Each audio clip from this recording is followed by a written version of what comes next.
Hey, Coach, you've got Miles back. You've got almost a fully healthy squad under control, it looks like. And you've had a week off. Might we see revert back to the four-man back line to get an extra midfielder and maybe help try to control Messi on Tuesday? We will see that tomorrow. We will see that tomorrow. We have everyone back. So of course, we have a plan moving forward. And you will see. No hits at all? Why? Why should I? Why should I? Are they asking them what they are playing? I'm like, are you okay? Let's see if they respond. How do you try to? I mean, you're not the first manager to try to figure this out. Limit Messi's effectiveness in a game. Well, you know my philosophy. You know how I think. The best way to limit a very good player to put attacking actions and to create chances on goal is don't give him the ball. Is having more the ball than them. It's having good possession. That's normally how we do or we try to do against good players. And of course, we know he can be very dangerous, but also is the connection, right? Busquets seems to be very good at finding him in the pockets. And I think if we can limit that, having more the ball than them, I think we're going to be okay. It's just a matter of that personality that it takes to be in that type of stage, in that type of stadium, with that type of energy, and having more the ball, being always in control of the game, having good possession sequences, being put together when we are in possession, being compact, having a lot of numbers in the attacking half, and from there, if we lose the ball, we are all there to trying to regain the ball. Having all, of course, an eye on their attacking players, all of them, they're dangerous. So I don't think that's going to change. Did you, as part of the scouting, did you go back and watch old Atlanta United film under Tata and try to figure out what he might do with Miami now? No. I mean, I know these guys. A lot of people in the staff know that how to do things. I mean, everyone knows that. I mean, he's a fantastic coach. He has a long history in football, and of course, you know how more than the formation or whatever, you know how his teams play. So we know that it's not a secret, and we're ready. Gonzalo, you faced Messi as a player, and now you coach against him. What's just what the emotions like to be in that position? I would like him to be the coach, so he's not on the team. But nothing, of course. Before and after the game, I have a lot of admiration for him as a player, as a footballer. It's just what he's done in his career. I think we are blessed to be in this era where we are able to see Messi. But once the whistle blows, I just see my team being a better team. And that's what I care about. Once we're in those 90 plus minutes, we have to be the better team, regardless if they have the better player in the world. Doesn't matter. We have to be the best team on the field. That's the approach that I want to have. I have a lot of respect for their players, not just Messi, but everyone. Like they have key players in that squad. But it's the same as any other opponent. Like when we face Carlos Gil, we have a lot of respect for Carlos Gil and how he plays. He's a very creative player for their team. Nico Lodeiro in Seattle, Lucas Elarayán, and you can name all the talented number 10s in the league. And the same respect we will show to Messi and to everyone else that will be in the attacking phase. But then eventually, this is a collective team, and we have to be the best team on the field. So speaking of that, Cruz Azul, when he came on, Salcedo, Castaño, who later came on, the central midfielder, and then Riveros, the left back, all had Messi responsibilities because those are his zones. I'm assuming that's a big part of the strategy here, the scouting of him. Does Miles, Santi, who starts, and Caleb have conversations with you specifically about just tracking Messi and how to make sure he doesn't get the ball, like you said? Yes, I think in so many years for Messi's career, how many teams have been able to really stop him from creating chances. I think, we talk about those things. We scout today, actually, we watched the film on Inter Miami on how they attack and how we are going to defend as a block as a unit. and being cohesive in that part of the field and trying to limit Messi.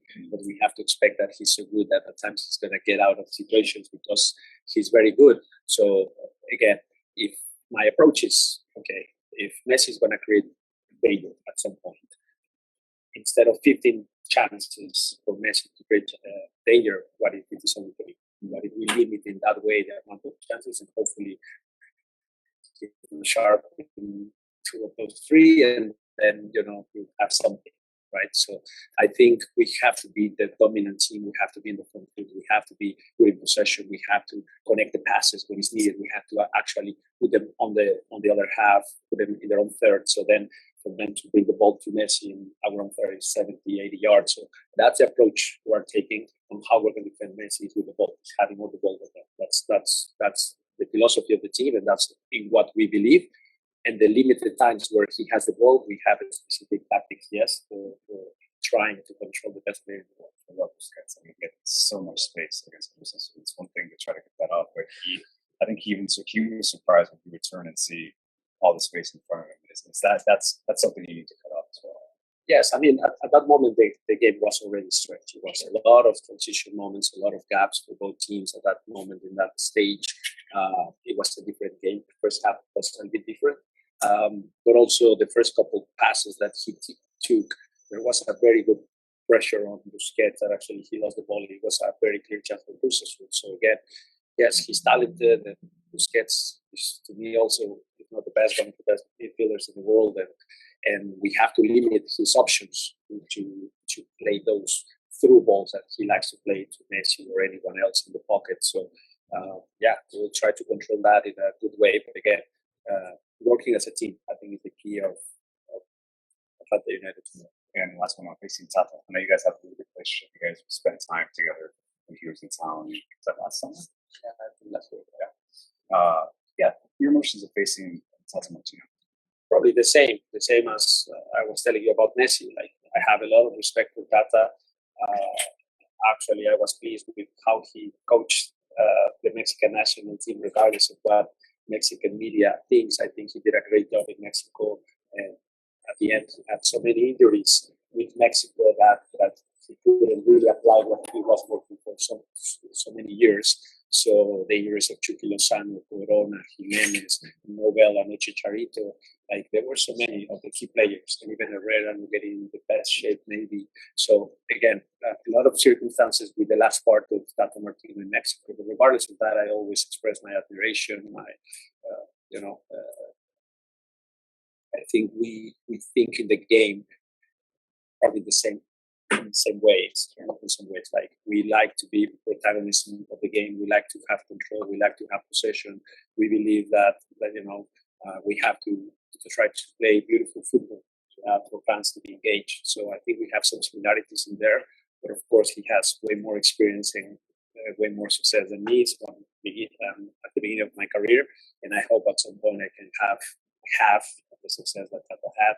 But again, once the whistle blows, I think I have to be the best coach for the team, and I have to be, up to his level, so I can help my players to be good on the field. You've played against Messi, now you're coaching against him. In your opinion, just what makes him one of the best players in the world? What makes him so dangerous on the pitch? He's a very complete player. He's a very complete. He has everything footballer can desire to have in football. He's fast. He's explosive. He's a good dribbler. He's good from shooting. He's good assist. He understands time and space probably better than anyone else. He understands when to move, when not to move, which is also difficult in football. When the best movement is not to move at all, and just waiting for the right time to move. The timing of his actions, his understanding, his technical ability. I mean, he's a very, very complete player. That's why he's been what he's been in the last 10, 15 years in the world. So I think it's an amazing player. But again, tomorrow will be Atlanta versus Inter Miami, and we have to be the better team. Do you have your 5 set for penalty kicks, and do you have to factor that in when you start making subs, because you don't have to go the extra 30 minutes now? It's the end of the game. Yeah, we have an idea, of course. We practice that. First day back, we practice that very realistically, in a very realistic way. We practice that, but Yeah, you have to see at the moment. You have your 3-4 key ones, and then you have to see with the subs and that who's in the better stage, who's not cramping, a lot of things that go into that decision. But eventually, at the end, is the players the one that make the lead, not me. So you have to see the players and their expressions, their reactions, their body language. That tells you who's in a better mental stage to take the penalties. And some managers or teams prefer to have the best penalty taker go last, which means they might not have a chance to impact the game. What are your thoughts about that? No. I've seen them before. I know. Yeah, it makes no sense to me. Yeah, I prefer the first ones are happy with this. But at times, again, the players make decisions as well, right? There are guys that really like the penalty. They're very comfortable with that pressure when it comes to that. So you have to listen to your players. But my preference is always the best 2 or 3 are the ones that take the first 2 or 3 penalties. All right, Gabe, we'll go to Zoom for a few. Thank you very much. We will start with Ramses Sandoval at Univision. Hola Gonzalo, ¿cómo estás, hermano? Te mando un gran abrazo. Ramsés Sandoval con tu DN, tu ex familia por acá. Nada, mira, yo sé que has hablado de todo Messi en esta conferencia, sin faltarle respeto obviamente al Inter Miami, como dices, cuando arranca el partido es Atlanta contra el equipo de Miami, ¿no? Pero, como siempre te he dicho, me encanta cómo analizas, cómo viene tu resumen del fútbol desde que eras analista con nosotros, en español ahora, cómo defender a Leo, ¿no? Hablabas obviamente de no dejarle llegar la pelota, pero en una charla sin decirnos obviamente mucho, y sé que has hablado de Messi toda la conferencia, Gonzo, ¿qué es lo que le dirías a tus pupilos en el tema de tratar a un jugador con las características y las habilidades de Leo? Sí, bueno, gracias, Ramsés, un gusto saludarte también. Bueno, lo que decía en inglés era que nosotros no podemos cambiar, que nosotros tenemos que seguir con la misma filosofía que tenemos. Ustedes saben de cómo veo yo el fútbol y que la mejor manera de defender es atacando, es teniendo la pelota más que ellos, es no prestarles el balón, porque así sus jugadores talentosos, ¿no? Que no es solo Messi, tienen varios, nosotros podamos controlarlos de esa manera, ¿no? Limitando las acciones que ellos puedan tener, y de esa manera creo que podremos solventar la situación. Entonces decía un poco que si Messi va a causar peligro, no importa qué, pues ojalá que sea en 3, 4 acciones, no en 15, ¿no? Entonces nosotros tenemos mucho más la pelota que ellos, la llevamos con muchos hombres a su propio terreno, en su área. Después tendrán que navegar 70, 80 metros para llevar la pelota a Messi. Entonces eso para nosotros en el plan de juego está muy claro. Mi equipo no puede cambiar cómo juega o el sentido de cómo jugamos simplemente por un jugador, por muy bueno que sea, con todo el respeto que le tengo a Messi y la admiración. Una vez que el árbitro pite, es Miami contra Atlanta y tendremos que ser el mejor equipo sin importar que ellos tengan al mejor jugador del mundo. Gracias. Vamos a Sergio de Deportes. Gracias, muy amable. Sergio Venegas para Deportes.com de la Ciudad de México. Gonzalo, ¿qué le hace falta a tu equipo? No nada más para enfrentar al Miami, sino para pasar a la siguiente ronda, sabiendo que siempre hay algún ajuste. ¿Qué es lo que te ocupa para que el equipo funcione y esté al óptimo nivel que tú buscas durante esta competición? ¿Y qué tan cerca está la MLS? Yo creo que ya están al mismo nivel que la Liga MX, porque en los partidos demostrados realmente se ha visto superado la Liga MX, se desea éxito en el proyecto y en el torneo. La primera, estoy buscando mucho el equilibrio. El equilibrio me refiero a crear muchas ocasiones de gol, a que podamos generar situaciones muy, muy claras, muy, muy cerca de la portería, entre menos rivales en vez de la portería y nosotros mejor, y después que no nos lleguen tanto. Eso es para mí el equilibrio y el balance en el fútbol, algo que hasta el momento en el torneo, no en todos los partidos hemos podido conseguir. Ha sido muy pocos donde creo que hemos podido ser así de dominantes, capaz que 5 o 6 partidos que hemos podido realmente llevar a cabo ese equilibrio, y es lo que esperamos. Creo que si tenemos eso, con la calidad que tenemos, tanto adelante como atrás, creo que vamos a llevar a buen puerto los partidos. Y después lo de si está igual, mejor o peor, eso se los dejo a ustedes, los analistas, los expertos, a que ustedes digan si está mejor, peor o igual la MLS que la Liga. Para mí es una discusión intrascendente ya a estos momentos, y nada, se los dejo a ustedes que analicen. Let's go to Cruz Gómez Joel. ¿Qué tal? Muy buenos días, Gonzalo. Soy Joel Cruz, de Deportes Sin Límite. Primero que nada, felicitarte por el gran trabajo que tienes con tu equipo y sé que les transmites todo aquello que eras como jugador.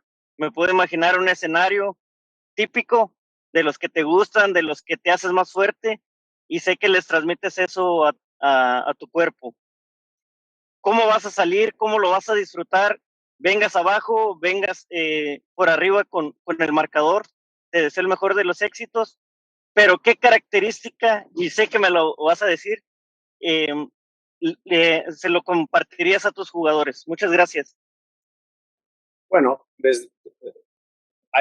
cuando tú planteas un partido, una idea de juego al equipo, hay diferentes fases y diferentes niveles que tratas o estructuras, ¿no? Que tratas de mensajear, ¿no? Entonces, primero que nada, la idea de juego tiene que estar ahí, tenemos que ser ofensivos, tenemos que tener más la pelota, tenemos que crear muchas llegadas de gol, tenemos que estar jugando mayormente en su cancha. Creo que así es como nos sentimos más cómodos y eso limitará mucho, pues, el poder ofensivo que pueda llegar a tener Inter Miami.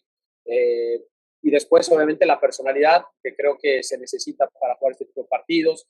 Sabemos que será muy mediático el encuentro, que habrá mucha gente, habrá mucha afición, habrá mucha gente famosa alrededor del estadio, entonces será un entorno complejo en ese sentido y tendremos que tener la personalidad para en ese complejo, en ese escenario, tratar de llevar el control de juego, tratar de llevar el partido a como nosotros nos gusta, al terreno que nosotros somos mejores, y esa personalidad yo creo que tiene que manifestarse. Entonces la parte anímica, la parte de deseo, la parte de hambre, la parte de entusiasmo por jugar este tipo de partidos tiene que estar presente.